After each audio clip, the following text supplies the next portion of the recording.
Hello friends, welcome back. MK knowledge group में आप सभी का स्वागत है। आज इस वीडियो में हम देखेंगे छत्तीसगढ़ के सामान्य ज्ञान के साथ ही इंडिया के सामान्य जीके जो काफ़ी इम्पोर्टेंट है। तो आप वीडियो का अंत तक बने रहिएगा। प्लीज़ लाइक शेयर सब्सक्राइब कीजिएगा। इसके अतिरिक्त हमने लगभग 35 वीडियो पहले अपलोड किया है मंडी निरीक्षक का टेस्ट सीरीज के रूप में, आप उन्हें भी देख सकते हैं और हमारे टेलीग्राम ग्रुप एमके नॉलेज से भी जुड़ सकते हैं।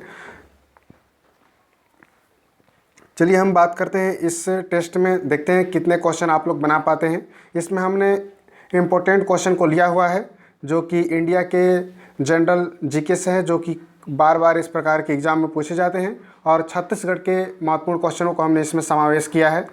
लगभग हम 20 से 25 क्वेश्चन हम देखने वाले हैं। देखते हैं कितने क्वेश्चन आप लोग सॉल्व कर पाते हैं और अपने आप को परखिए कि आपने कितने क्वेश्चन को हल कर पाया है। इस कड़ी में अगर हम बात करें तो सूची 1 और सूची 2 से सम्मिलित कीजिए। इस प्रकार के क्वेश्चन पीएससी में भी पूछा जाता है, मिलाने के लिए भी, और कला संस्कृति से संबंधित जो भी व्यापम आते हैं उनमें ज़्यादा देखा जाता है। दशावतार मंदिर है, जेलिका मंदिर है, लिंगराज मंदिर है, पामपति है, और इधर आपको स्थान दिया गया है भुवनेश्वर, देवगढ़, विजयनगर और ग्वालियर। तो आपको इसमें क्या करना है, मिलाना है इसमें जोड़ी को कि दशावतार मंदिर कहाँ पर मिलता है, इसको आप बताइए। तो इसका राइट ऑप्शन क्या हो सकता है?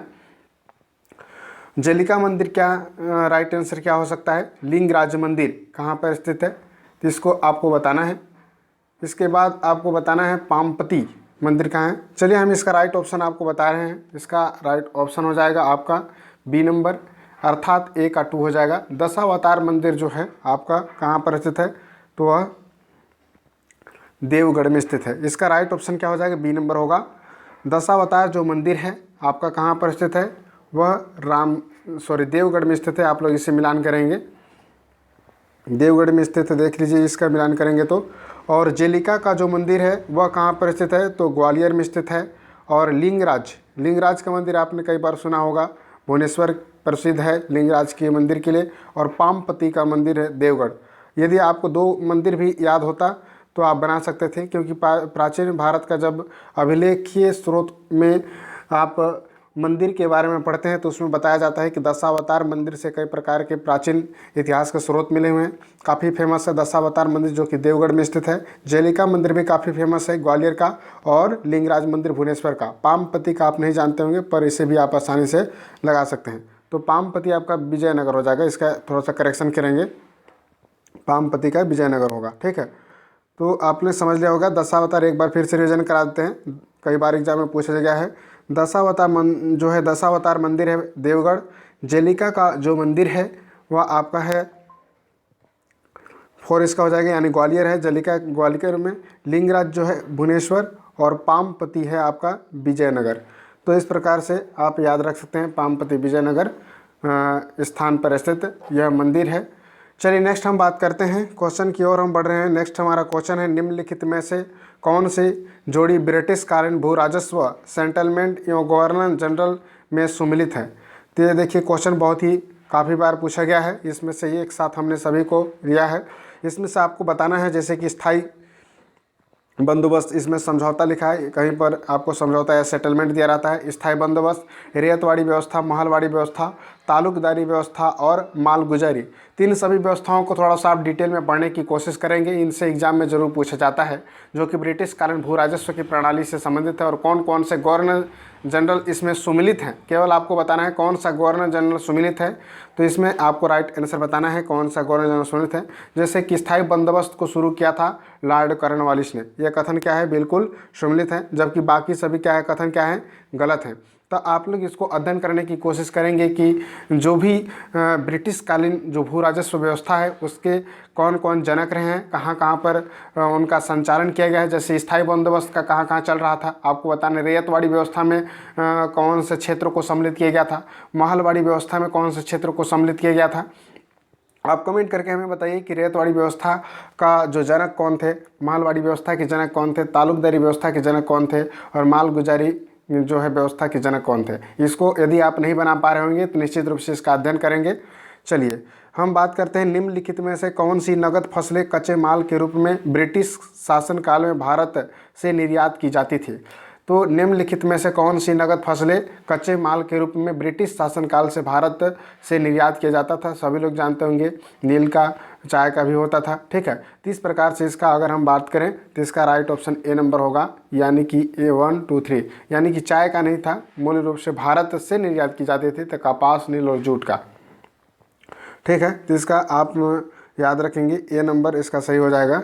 नगदी फसलें की यहाँ पर बात की गई है, तो कपास, नील और जूट का जो ब्रिटिश शासनकाल में भारत से निर्यात किया जाता था, ठीक है।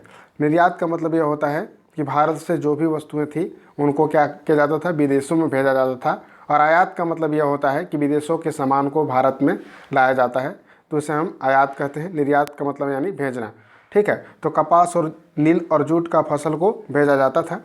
नेक्स्ट है, निम्नलिखित में से कौन सी जोड़ी घटना या वायसराय सम्मिलित है? कई बार इससे मिलाने के लिए आ जाता है। अति महत्वपूर्ण प्रश्न की श्रेणी में हम सभी रखते हैं। जैसे कि बंगाल का विभाजन किनके शासनकाल में हुआ, भारत की प्रथम जनगणना कब हुई थी और किनके कौन सा वायसराय के शासनकाल में हुआ, ब्रिटिश भारत की राजधानी कलकत्ता दिल्ली से स्थानांतरण हुआ, जलियांवाला बाग हत्याकांड किनके समय में हुआ, कैबिनेट मिशन का भारत आगमन किनके समय में हुआ। यदि आप इस प्रश्न को नहीं बना पा रहे होंगे तो निश्चित रूप से आप अध्ययन करेंगे तो यह घटना से क्वेश्चन आपको सम्मिलित करने के लिए आ जाता है, या इस प्रकार से डेट वाइज आपको किसी भी चीज़ को पूछ लिया जाता है। तो बंगाल विभाजन 1905 में हुआ, किनके समय में हुआ था, तो कर्जन के समय में हुआ था। यह कथन बिल्कुल सही है। आप लोग याद रखेंगे कि बंगाल का विभाजन लॉर्ड कर्जन के समय में हुआ। प्रथम भारत की जनगणना कब हुई थी, आप लोग कमेंट करके हमें बताइए डेट, हम जान रहे हैं। इसका लॉर्ड रिपन था। ये भी कथन क्या है, बिल्कुल सही है, यानी कि लॉर्ड रिपन के शासनकाल में भारत की प्रथम जनगणना हुआ था।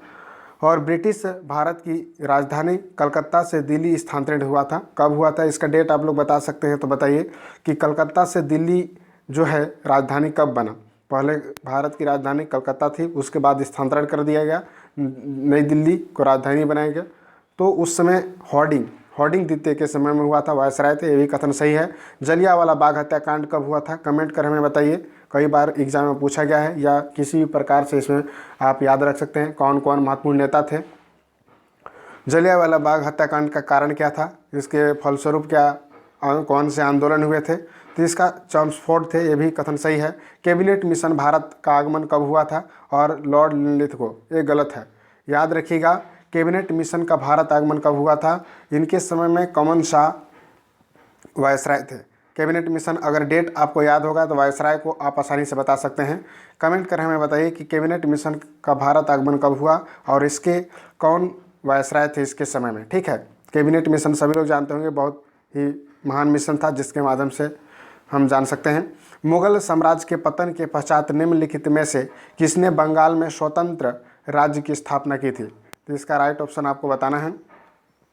मुगल साम्राज्य का पतन होने के पश्चात बंगाल के स्वतंत्र राज्य की स्थापना किसने किया था, तो इसका राइट ऑप्शन आपको बताना है। क्या हो सकता है, इसका राइट आंसर हो जाएगा मुर्शिद कुली खां। तो स्वतंत्रता के बाद कई राजाओं ने मुगल साम्राज्य के पतन के बाद स्थापित हुए थे। उन सभी चीज़ों को आप पढ़िएगा, वहाँ से भी क्वेश्चन बनता है। हमने ऐसे सभी क्वेश्चनों को लिया है जहाँ से क्वेश्चन हमेशा बनते रहे हैं या संभावित क्वेश्चन हो सकते हैं। तो आप निश्चित रूप से, यदि आपसे नहीं बन पा रहा है तो आप उसका भी अध्ययन करेंगे। निम्नलिखित कथनों में से कौन सा कथन सही है, आपको बताना है कौन सा कथन सही है। भारत पर प्रभुता स्थापित करने के संघर्ष में तृतीय पानीपत युद्ध अर्थपूर्ण सिद्ध हुआ। इसने भारत में फारसी साम्राज्य के विस्तार का मार्ग प्रशस्त किया। इनका तत्कालिक परिणाम मराठा शक्ति के पतन के रूप में हुआ। चलिए, इसका राइट ऑप्शन आपको हम बता रहे हैं।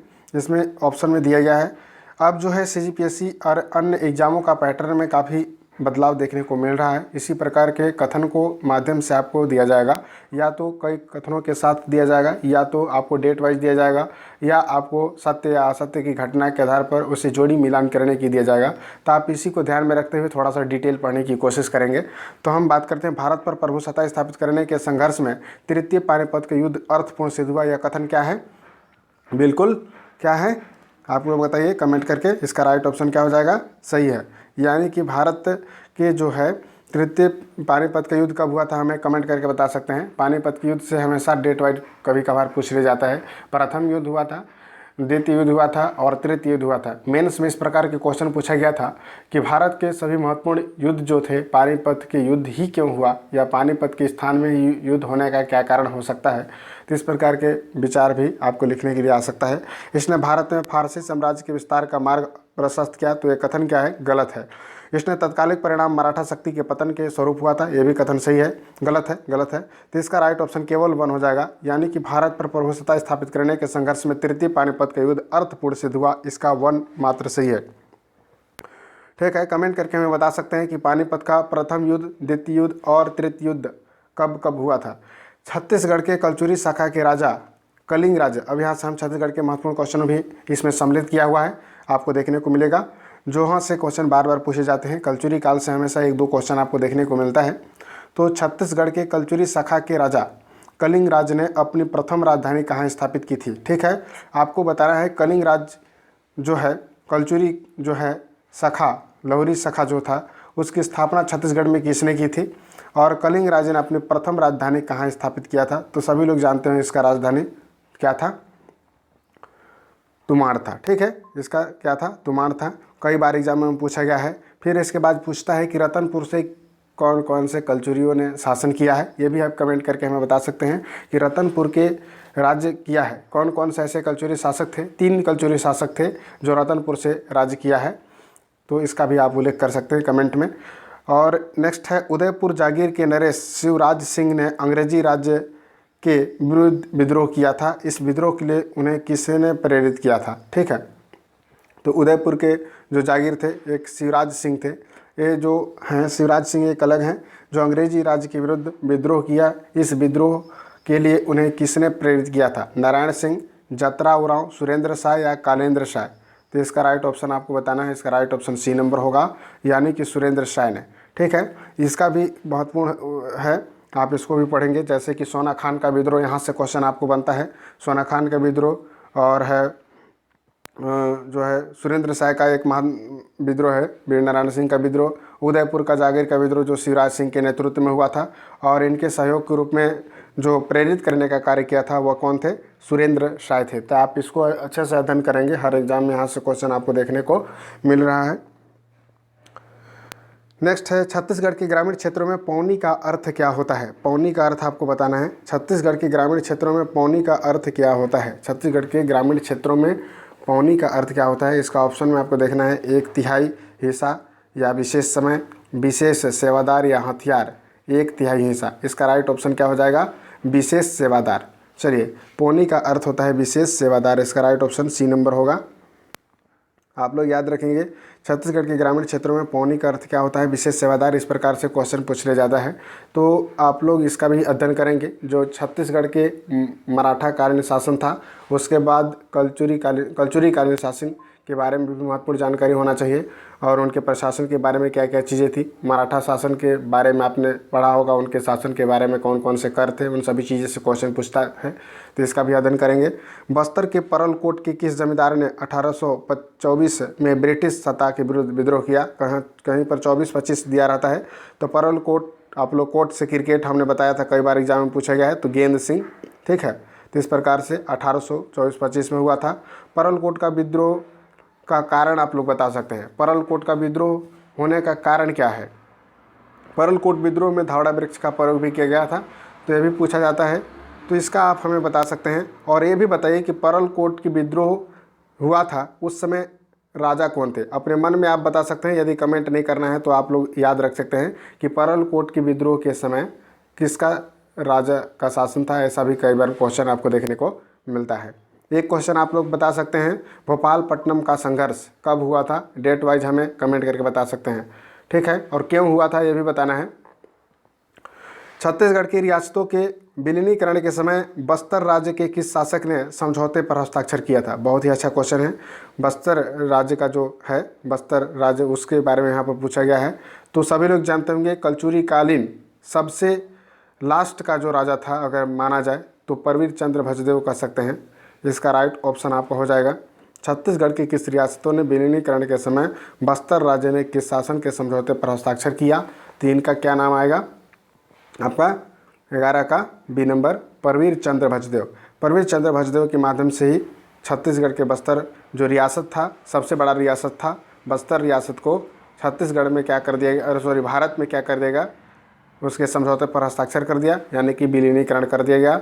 और इसके अतिरिक्त 14 रियासत छत्तीसगढ़ में थे, सभी का विलयीकरण संभव हो पाया। चलिए, भारत छोड़ो आंदोलन के समय रायपुर के डिप्टी कमिश्नर कौन थे? तो इसको यदि आप डेट वाइज याद रखेंगे तो भारत छोड़ो आंदोलन कब हुआ था? 1942 में हुआ था। और उस समय छत्तीसगढ़ के कौन थे इसमें पूछा गया है। R.K. Patil, E.D. Berent, mister Geyer, Mohammad Ali. आप लोग में यदि थोड़ा सा भी अध्ययन किया होगा डिटेल में तो इसका ऑप्शन आप दे सकते हैं। इसका राइट ऑप्शन हो जाएगा R.K. पाटिल। उस समय डिप्टी कमिश्नर के रूप में R.K. पाटिल थे। 30 प्रकार से क्वेश्चन देखिए पूछा जा रहा है और पूछा जा सकता है, तो आप इसका भी अध्ययन करेंगे कि किस प्रकार की चीज़ें हैं। तो डिप्टी कमिश्नर के यहाँ पर पूछा गया है, प्रायद्वीपीय भारत की नदियाँ निम्नलिखित में से किस अवस्था के लक्षण प्रदर्शित करती हैं? आपका इसको बताना है कि प्रायद्वीपीय जो भारत की नदियाँ हैं वो किस अवस्था को प्रदर्शित करती हैं। तो इसका राइट ऑप्शन हो जाएगा वृद्धावस्था को, यानी कि जो प्रायद्वीपीय भारत की जो महत्वपूर्ण नदियां हैं वो काफ़ी क्या हैं, पुरानी है, इसलिए इसे हम वृद्धावस्था के अंतर्गत रखेंगे। निम्नलिखित में से कौन सी नदी भ्रंश घाटी में बहती है, इसको बताना है। तो सभी लोग जानते होंगे, काफ़ी फेमस नदी है। भ्रंश घाटी का मतलब यह होता है कि यह जो है डेल्टा का निर्माण नहीं करती है, ठीक है। तो इस प्रकार की चीज़ें आप इसमें नर्मदा नदी को लगा सकते हैं, इसका भी आप अध्ययन करेंगे। केशकाल घाटी, तेली घाटी किन दो भौतिक क्षेत्रों के बीच सीमा रेखा बनाती है, इसका आपको बताना है। केशकाल घाटी, सभी लोग जानते होंगे केशकाल घाटी किन दो भौतिक क्षेत्रों के बीच सीमा रेखा बनाता है। यदि केशकाल घाटी का आप मैप में अगर डायग्राम बना रहे होंगे तो आपका मैप में डायग्राम के साथ यदि आप दंडकारण्य में जाते होंगे, जैसे केशकाल घाटी, तेली घाटी आपको देखने को मिलता है, तो इसका ऑप्शन आप आसानी से दे सकते हैं। इसका राइट ऑप्शन हो जाएगा छत्तीसगढ़ बेसिन और बस्तर पठार के मध्य केशकाल घाटी है, यानी महानदी और इंद्रावती नदी के दोनों के बीच जो है विभाजन रेखा का कार्य करता है केशकाल घाटी। आपने पढ़ा होगा, महानदी बेसिन भी कहा जाता है छत्तीसगढ़ बेसिन को, और बस्तर पठार के अंतर्गत संपूर्ण दंडकारण्य पठार के नाम से भी हम इसे जानते हैं। तो इस प्रकार से क्वेश्चन को रिलेट कीजिएगा और मैप को माइंड में रखेंगे तो निश्चित रूप से इस प्रकार के क्वेश्चन भी आपसे बनेगा। चलिए नेक्स्ट हम बात करते हैं, देवगढ़ की पहाड़ियाँ छत्तीसगढ़ राज्य के किस भौतिक प्रदेश में आती है? देवगढ़ की पहाड़ियाँ, देखिए कैमूर पर्वत की पहाड़ियाँ आप लोग जानते होंगे, वहाँ से संबंध को रिलेट करना है, ठीक है। तो देवगढ़ की पहाड़ियाँ छत्तीसगढ़ राज्य के किस भौतिक प्रदेश से आता है? ऑप्शन में आप देखेंगे कि बघेलखंड का पठार है, दंडकारण्य का पठार है, छत्तीसगढ़ का बेसिन है, मैकल श्रेणी है। तो इसमें अगर आप कट करने के हिसाब से यदि देखेंगे तो मैकल श्रेणी तो हो ही नहीं सकता है, दंडकारण्य का पठार हो ही नहीं सकता है, और छत्तीसगढ़ बेसिन यानी कि मध्य भाग जो है जिसे हम महानदी बेसिन के नाम से जानते हैं, ये भी नहीं हो सकता है। तो देवगढ़ की पहाड़ियाँ कहाँ पर है? कैमूर पर्वत, बघेलखंड के पठार, जिसे हम पूर्वी बघेलखंड के पठार के अंतर्गत भौतिक क्षेत्रों के बारे में इसका अध्ययन किया है। तो यहाँ से कई प्रकार के एग्जाम से पहाड़ियों के बारे में पूछा जाता है, कभी दंडकारण्य से पूछ देगा, कभी मैकल श्रेणी। इधर देखिए मैकल श्रेणी कहाँ पर है, मैप में आप बता सकते हैं, आपके मैप में आना चाहिए। मैकल श्रेणी आप लोग देखते होंगे कवर्धा, राजनांदगांव, मुंगेली का क्षेत्र है। दंडकारण्य पठार कौन सा है? पूरा उधर आपका बस्तर संभाग का क्षेत्र दंडकारण्य पठार के अंतर्गत आता है। जसपुर का पार्ट जो है इधर जसपुर के क्षेत्र के ले लीजिए, इधर आपका सरगुजा के कुछ क्षेत्र, सीतापुर मैन पार्ट को ले लीजिए, और बलरामपुर के कुछ क्षेत्रों को आप सामरी पार्ट को लेते हैं तो जसपुर का पार्ट का क्षेत्र आता है। इसके अतिरिक्त छत्तीसगढ़ बेसिन का पूरा आप याद रखेंगे, यह जो है रायपुर संभाग और दुर्ग संभाग के संपूर्ण क्षेत्रों को छत्तीसगढ़ बेसिन, जिसे हम महानदी बेसिन के नाम से जानते हैं, जो छत्तीसगढ़ में 50% से अधिक भागों पर इसका है। तो इस प्रकार के कई प्रकार के एग्जाम बन जाएंगे यहाँ से। तो इस प्रकार से आप एग्जाम में को अगर पढ़ते हैं मैप के माध्यम से तो किसी प्रकार से एग्जाम में पूछा जाएगा तो आप निश्चित रूप से बना सकते हैं। चलिए एक नेक्स्ट है, गोदावरी प्रवाह बेसिन छत्तीसगढ़ राज्य के किस भाग में स्थित है? बहुत ही आसान क्वेश्चन है। तो छत्तीसगढ़ में कितने जो है अपवाह तंत्र है? 5 हैं। पहला है महानदी अपवाह तंत्र, दूसरा है गोदावरी अपवाह तंत्र, तीसरा है सोनगंगा नदी अपवाह तंत्र, चौथा है ब्राह्मणी नदी अपवाह तंत्र, और पाँचवा है आपका नर्मदा नदी अपवाह तंत्र। तो संपूर्ण में अगर सबसे ऊपर का अगर हम बात करें तो सोन नदी गंगा अपवाह तंत्र है, जो कि सोन नदी में बहती है। इसके अतिरिक्त अगर हम बात करें तो महानदी अपवाह तंत्र आती है। ब्राह्मणी अपवाह तंत्र वहाँ से बगल साइड में जसपुर के सामरी पार्ट से निकलती है। आपको अगर हम बात करें तो गोदावरी अपवाह तंत्र का, तो सबसे दक्षिणी जो है दंडकारण्य में बहती है गोदावरी नदी अपवाह तंत्र। तो इस प्रकार से आप मैप में रिलेट कर सकते हैं। कभी कभी इसके सहायक नदियाँ पूछा जाता है, कभी कभी इसका उद्गम पूछा जाता है। तो निश्चित रूप से यहाँ से क्वेश्चन बनता है, आपको यहाँ से पढ़ना पड़ेगा और 1-2 क्वेश्चन हमेशा एग्जाम में देखने को मिलता है। इसका राइट ऑप्शन आपका क्या हो जाएगा, दक्षिणी क्षेत्र में। चलिए नेक्स्ट हम बात करते हैं निम्नलिखित में से कौन सा जोड़ा सही नहीं है। तो इसका 18 का आपको बताना है। पावर ग्रिड कॉर्पोरेशन देखिए है, एमडीडीसी है, बाल्को है, एनटीपीसी है, इनमें से नहीं है। तो इसमें सही नहीं है आपको बताना है। तो सभी लोग जानते होंगे कि इसका राइट ऑप्शन आपका डी नंबर होगा, यानी कि एनटीपीसी माठर है, ये क्या है, सही नहीं है। जबकि पावर ग्रिड कॉर्पोरेशन क्या है, कुम्हारी में स्थित है। और एमएमडीसी कहाँ पर स्थित है, ये बैराडेला में स्थित है। बाल्को कोरबा में स्थित है, सभी लोग जानते होंगे। तो एनटीपीसी को आप लोग बताना है कि एनटीपीसी कहाँ पर स्थित है, हमें कमेंट करके बताइए। चलिए नेक्स्ट हम बात करते हैं संचित निधि के विषय में क्या सही है। तो संचित निधि का मतलब यह होता है कि सरकार के माध्यम से एक फंड होता है जिसमें जो है महत्वपूर्ण राशि रहती है और उसके माध्यम से शासन चलाया जाता है। तो इसमें कौन कौन से उस फंड से आपको दिया जा सकता है, जैसे कि इसमें लोकसभा बहस कर सकती है संचित निधि पर।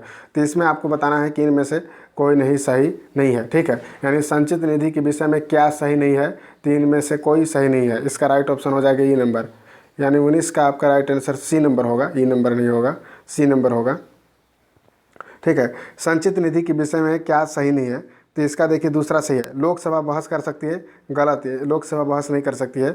लोकसभा राशि में कटौती कर सकती है, संचित निधि के बारे में लोकसभा राशि में कटौती कर सकती है, ये कथन क्या है, सही है। यहाँ पर पूछा है कि सही नहीं है, एक बार देखिएगा थोड़ा सा, संचित निधि के विषय में क्या सही नहीं है, यानी कि नहीं वाला आपको प्रश्नों को छांटना है। इसका राइट ऑप्शन क्या है, सी होगा।